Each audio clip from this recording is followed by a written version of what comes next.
નમસ્કાર મિત્રો, મારી યુટ્યુબ ચેનલમાં ફરી એકવાર આપનું હૃદયપૂર્વક સ્વાગત છે।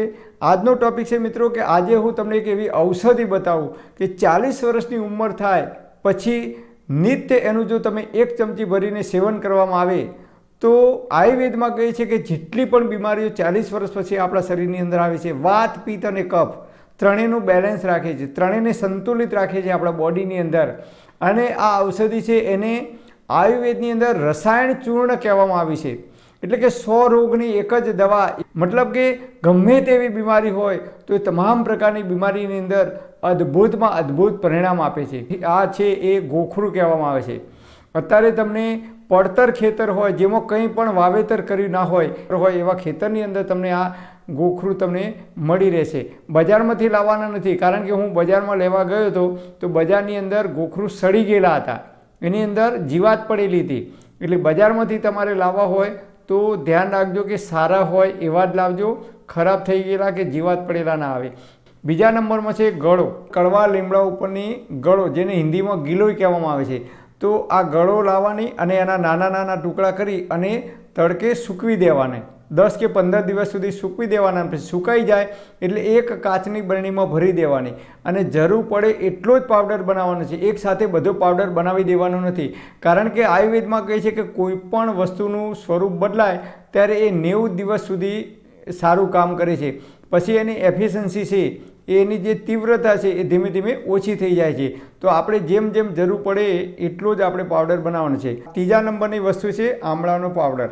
બટાકાની આપણે જેમ કાતરી પાડીએ છીએ એ રીતે આમળા ઘરે લાવી ધોઈ સ્વચ્છ કરી અને એની કાતરી પાડી દેવાની અને પછી એને તડકે સૂકવી દેવાના। જેમ જરૂર પડે એટલો જ પાવડર બનાવવાનો, કારણ કે આમળા 12 માસ નહીં મળે। ડિસેમ્બર, જાન્યુઆરી અને ફેબ્રુઆરી સુધી એ વખત તમારે આમળા 30 કે 40 કિલો કે 50 કિલો જેટલી જરૂરિયાત હોય તમારા ઘરની અંદર એટલા આમળા લાવી છીણી અને આ રીતે કાતરી બનાવી અને કાચની બરણીમાં ભરી દેવાની।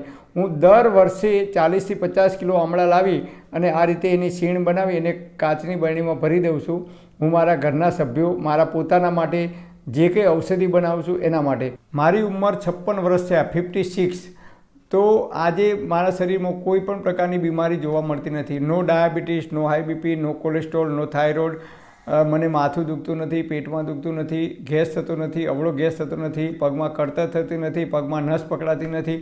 તો તમે પણ આ બધી આયુર્વેદિક જે ઔષધિઓ આપણા ઋષિમુનિઓ બતાવી ગયા છે એ ઔષધિનું જો આપણે નિયમિત પાન કરીશું તો મોટાભાગની બીમારીથી આપણે બચી શકીશું અને જલ્દીથી બીમાર નહીં પડીએ। આ ત્રણેય વસ્તુનો આપણે પાવડર બનાવી અને સરખા ભાગે મિક્સ કરવાનો છે, એટલે કે 100 ગ્રામ 100 ગ્રામ 100 ગ્રામ, અથવા આપણી પાસે માપ ના હોય તો 1 વાટકી લેવાની, તો 1 વાટકી આમળાનો પાવડર, 1 વાટકી ગળોનો પાવડર, 1 વાટકી ગોખરુનો પાવડર, ત્રણેયને મિક્સ કરી અને એક કાચની બરણીમાં, એરટાઇટ કાચની બરણીમાં બનાવી અને ભરી મિક્સ કરી અને ભરીને મૂકી દેવાનો, ઉપર ડેટ મારી દેવાની સ્ટીકર મારીને, જેથી કરીને આપણને ખબર પડે કે આપણે કઈ તારીખે બનાવ્યો તો કેટલો સમય સુધી એનો ઉપયોગ કરી રહ્યા છીએ।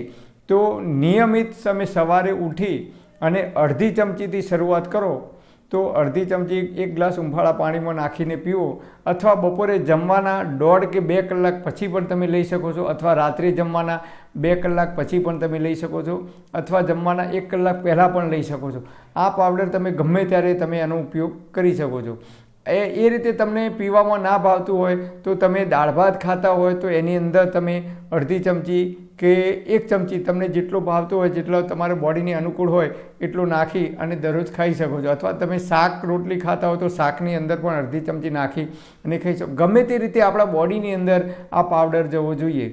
બજારની અંદરથી લાવશો તો આમળા છે ઠળિયો કાઢ્યા વગરના, એ લોકો ખરાબ હોય કે ગમે તેવા હોય તો ઠળિયો કાઢ્યા વગર એ લોકો પાવડર બનાવતા હોય છે, અને ગોખરું તો સડી ગયેલા હોય એવા ગોખરુંનો પણ પાવડર બજારમાં એ લોકો બનાવીને વેચતા હોય છે।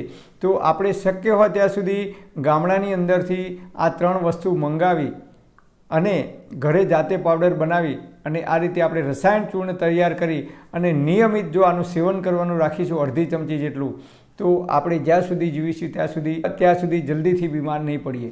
પણ હા મિત્રો, તમારે કોઈ લાંબા ગાળાની બીમારી હોય, કોઈ ડૉક્ટર કે વૈદ્યની દવા ચાલતી હોય, પ્રેગ્નન્ટ મહિલાઓ હોય તો તમારે ડૉક્ટર કે નિષ્ણાત વૈદ્યની સલાહ લીધા પછી જ આનો ઉપયોગ કરવા માટે વિનંતી।